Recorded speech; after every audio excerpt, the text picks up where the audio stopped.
Although Pavlovsk is located only a few kilometres from the suburb of Pushkin, it is far quieter and a tour of the palace can be enjoyed without swarms of huge tourist groups. The land was given to Paul I by his mother Catherine, and as you can see, he chose a far more unusual style of design, which is more rural and less structured than the grounds of Catherine Palace, for example. This yellow building is the Temple of Friendship. It was built before the palace and is a thank you to Catherine. Inside there is a statue of her. The grounds next to the palace are more regular, with sculptures and perfect flower beds lining the paths.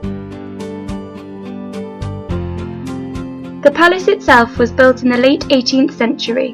It was originally built by the royal architect Charles Cameron, but Paul and his wife weren't happy with its simplicity and so expanded the complex.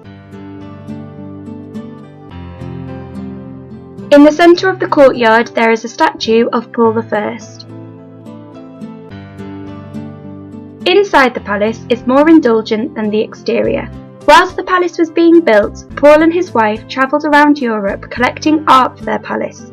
They were greatly influenced by what they saw, which can be seen in the decoration of the rooms.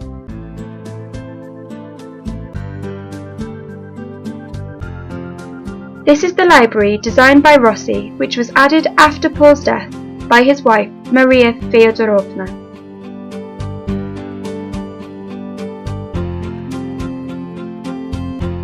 The palace was extremely badly damaged during World War II. The Germans occupied Pavlovsk, and as they heard that they were being defeated, they torched the entire palace. You can see photos of the rooms before the restoration began.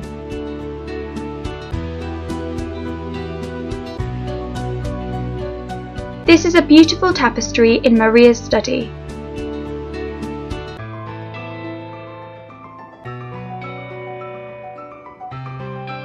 This is the Greek room, which was used for receptions and balls.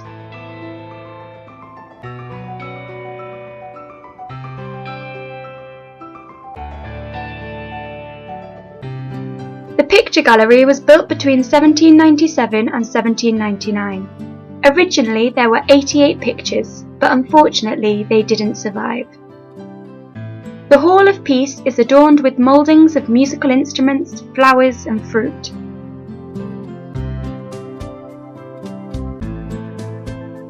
Of course, the state bedroom is just as, if not more, extravagant than the rest of the palace.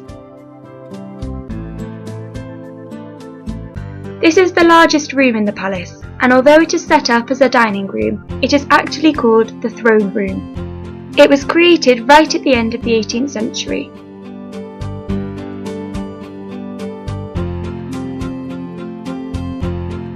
This is the chapel, and although it is an Orthodox chapel, it lacks the traditional decor associated with Orthodox Christianity.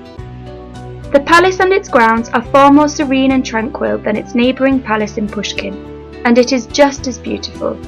Some say that Pavlovsk has literally risen from the ashes, so if you are interested, then come and see the incredible restoration for yourself.